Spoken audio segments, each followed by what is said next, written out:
Assalamualaikum warahmatullahi wabarakatuh.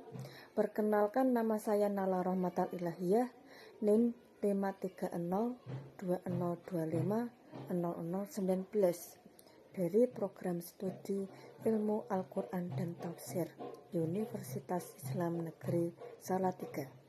Saya di sini akan melengkapi UTS Matkul Ilmu Tauhid yang berisi tentang 20 sifat wajib Allah dan 1 sifat Allah dan 1 sifat jaiz Allah. Dalam 20 sifat jaiz Allah itu terbagi menjadi 4 bagian. Yang pertama adalah sifat nafsiyah. Nah, sifat nafsiyah tersebut menampilkan karena zatnya Allah. Yang kedua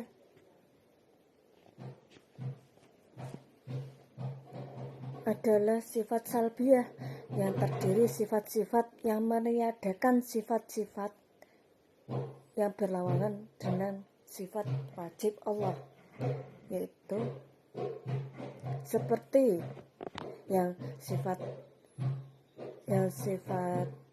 nafsiyah tadi itu hanya ada satu, yaitu wujud, karena zatnya Allah itu memang ada dan tidak ada yang meniadakannya, atau ya memang ada. Seperti contoh ya, wujudnya Allah itu tidak seperti wujudnya kita. Nah, Allah itu maha yang menciptakan benda, tempat, dan lain-lain. Seperti barang gaib pun itu ciptaannya Allah. Nah, kita tidak bisa membayangkan wujudnya Allah itu seperti bagaimana. Tapi adanya Allah itu mesti ada. Walaupun benda itu terdapat ada kayak neutron itu nggak tahu gimana yang IPA itu. Nah, itu benda. Barang gaib itu pun juga benda. Nah, Allah menciptakan segala sesuatu, benda ataupun tempat. Nah, yang kedua adalah sifat yang salbiyah. Yang salbiyah itu sifat-sifat yang meniadakan sifat-sifat yang berlawanan dengan sifat wajib bagi Allah.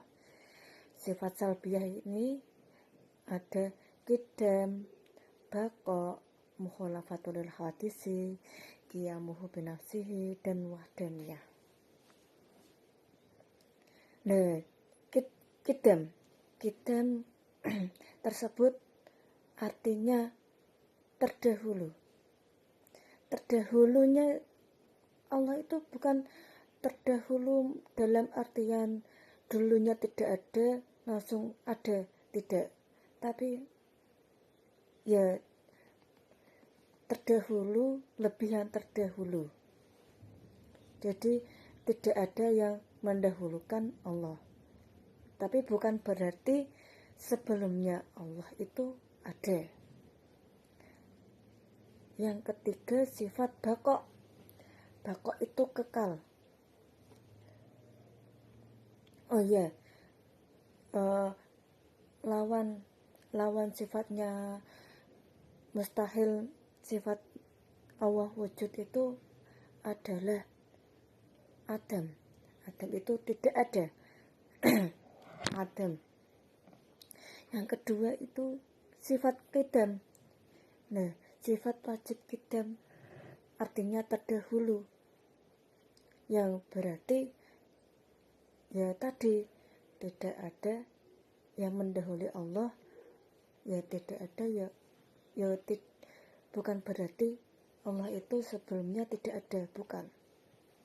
Yang ketiga adalah baqa. Baqa artinya kekal. Nah, dalam artian sifat mustahil Allah bako itu adalah fana. Fana artinya rusak. Nah, Allah itu tidak akan rusak selama-lamanya, tetap kekal, tidak ada tandingannya. Kalau kita tidak ada Allah, ya berarti kita tidak ada. Terus kalau ada Allah, kita mesti ya nggak tahu ada atau tidak. Tuh. Yang keempat, sifat wajib Allah mukhalafatul hawadisi, berbeda dengan makhluk. Nah, yang diartikan di sini adalah yang berbeda dengan makhluk bukan berarti berbeda dengan kayak disamai berbeda dengan bentuk manusia, bentuk hewan, bukan, tapi Allah Maha menciptakan bentuk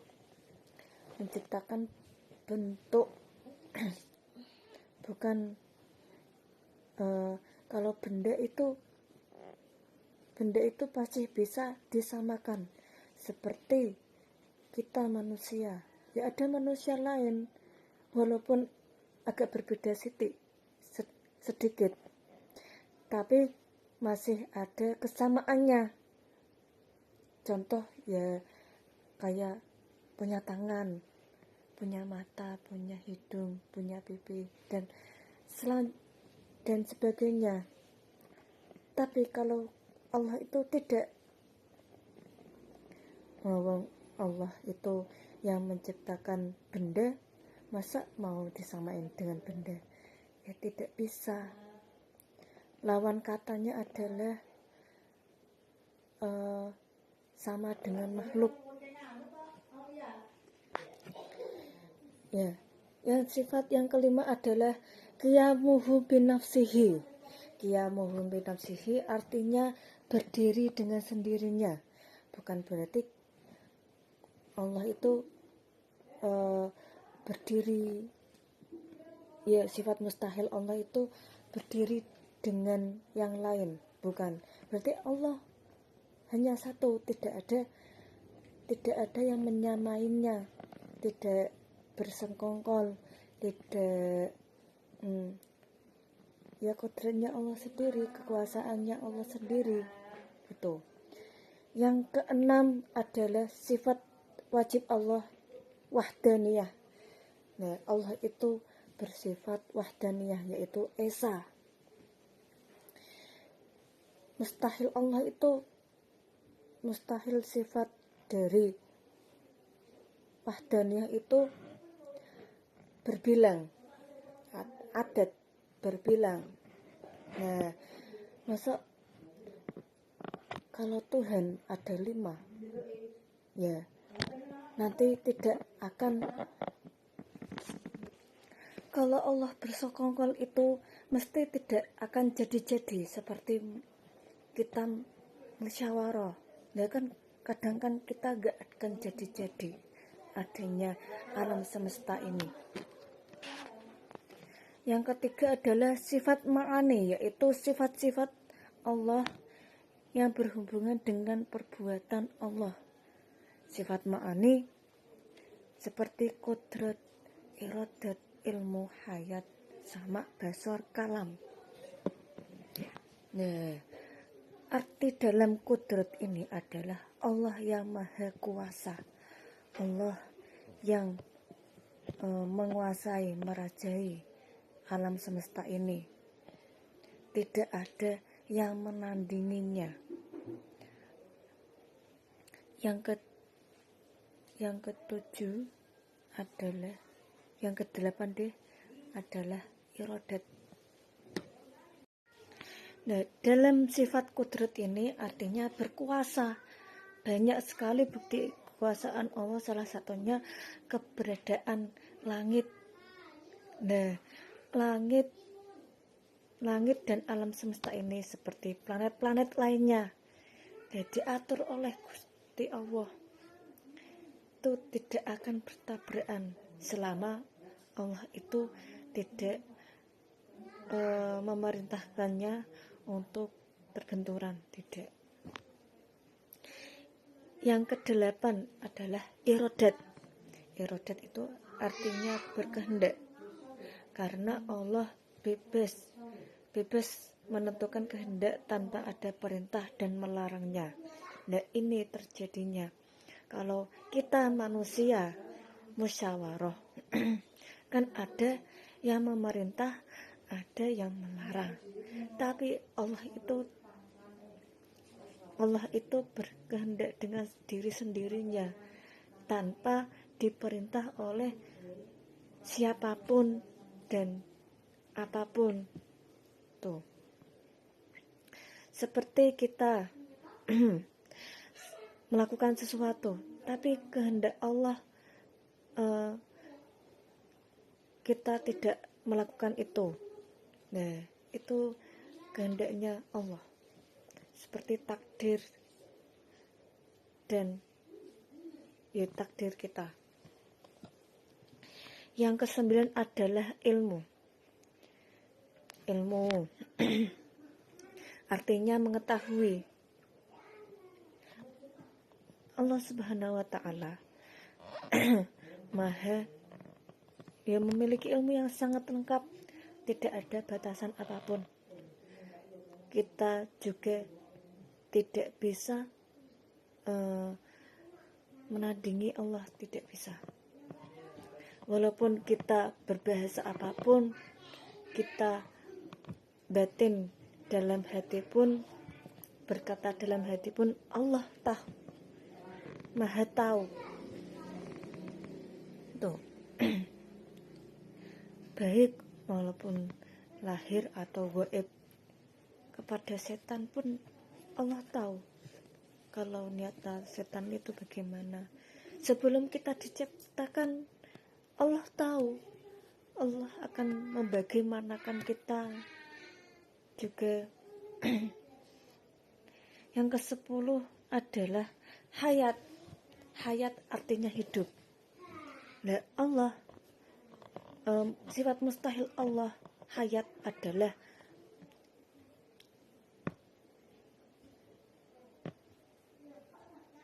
sifat mustahil Allah, hayat adalah mati. Tidak mungkin masa menciptakan kita penciptanya mati, kan tidak mungkin. Selamanya Allah akan hidup selamanya, tidak ada kata mati buat Allah. Yang ke-11 adalah sama yang artinya mendengar. Nah, Allah Maha mendengar, Allah Maha mengetahui tadi. Allah Maha mendengar apa yang kita bicarakan, apa yang kita katakan dalam hati. Sebelum kita berucap, Allah sudah mengetahui kita berucap sedikit pun, dan tahu maksud yang kita ucapkan itu. Allah Maha tahu dan Maha mendengar. Hewan pun Allah bisa mendengar dan Maha tahu apa yang mereka katakan. Yang ke-12 adalah basar, artinya melihat. Nah, dalam artian kata melihat ini adalah Allah bisa melihat mau besar kecil, ya Allah Maha melihat. Walaupun kita di bumi kecil, tapi Allah bisa melihat kita.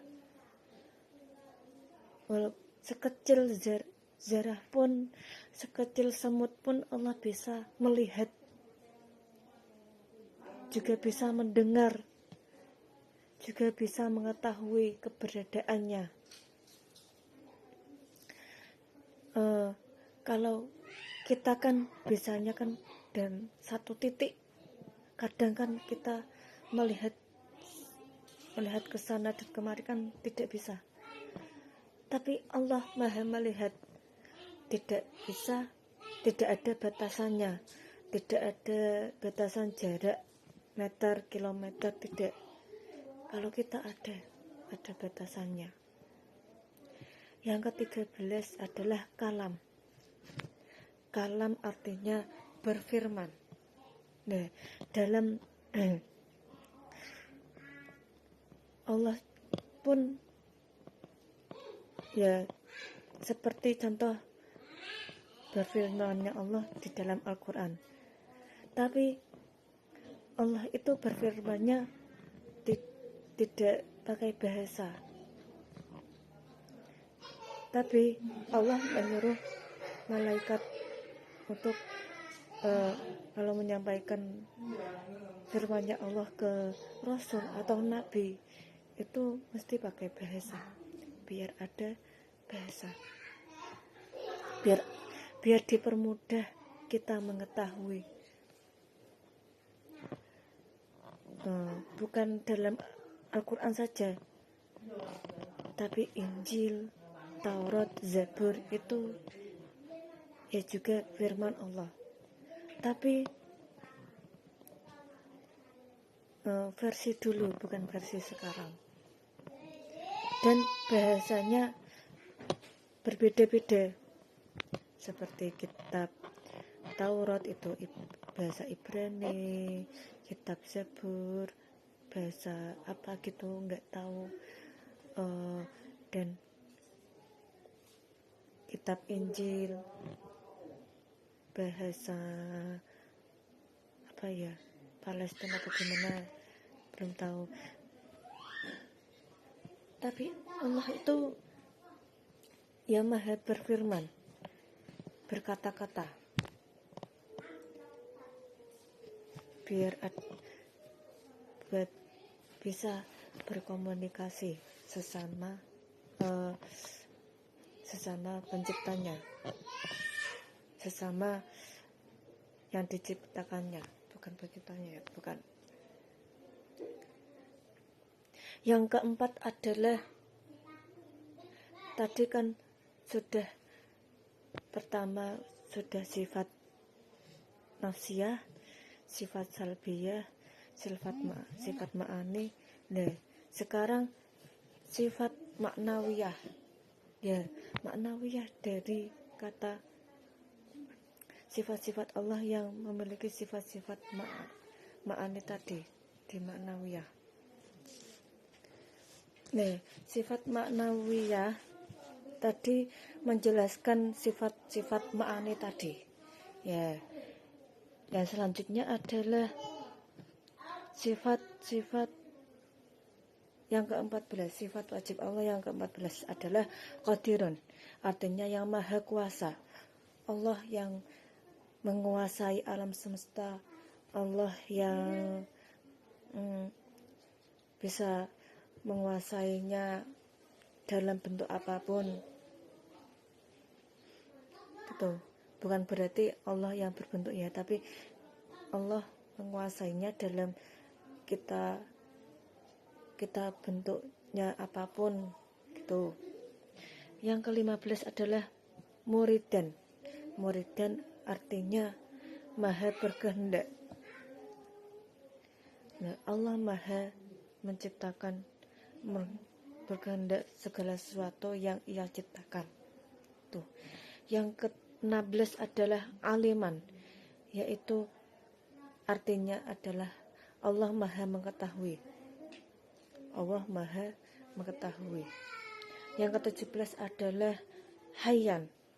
Hayyan adalah artinya adalah maha hidup. Yang ke-18 adalah sami'an, yang artinya maha mendengar. Yang ke-19 adalah basiron, artinya maha melihat segala sesuatu. Yang ke-20 adalah mutakaliman, yaitu maha berkata-kata. Mengapa kita harus mengetahui yang satu adalah satu sifat jaiz Allah. Sifat jaiz Allah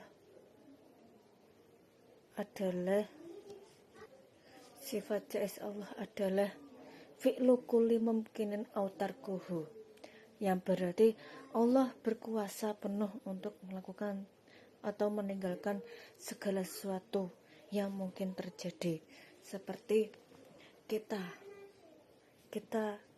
bisa jadi tidak diciptakan, bisa juga diciptakan. Karena kita itu dahulunya tidak ada, sekarang menjadi ada, besok tidak ada lagi. Kalau Gusti Allah itu tidak ada, ya tetap ada. Tidak sebelumnya tidak ada, bukan. Tapi Allah itu Qadim ala Qadim, Kudus ala Kudus, Kudus ala Qadim, Qadim ala Kudus. Tuh. Pertanyaannya, bagaimana kita cara mengimaninya? Nah, cara mengimani kepada Allah adalah lihatlah alam semesta ini, bagaimana cara prosesnya, bagaimana dunia ini terbentuk, kan sebelumnya tidak ada. Yang kedua, mengapa Allah menciptakan kita? Nah, pertanyaan yang agak sulit ini. Allah itu menciptakan kita agar kita patuh beribadah kepada Allah Subhanahu wa taala. Meskipun kita kadang bermaksiat kepada Allah, kadang menjalani tugasnya, kadang meninggalkan tugasnya, tapi kita tetap dipertanggungjawabkan untuk beribadah kepada Allah Subhanahu wa taala. Maka dari itu, sekian dari saya. Apabila ada perkataan yang tidak mengenakan, yang menusuk di hati Anda, mohon maaf sebesar-besarnya. Wabillahi taufiq wal hidayah. Wassalamualaikum warahmatullahi wabarakatuh.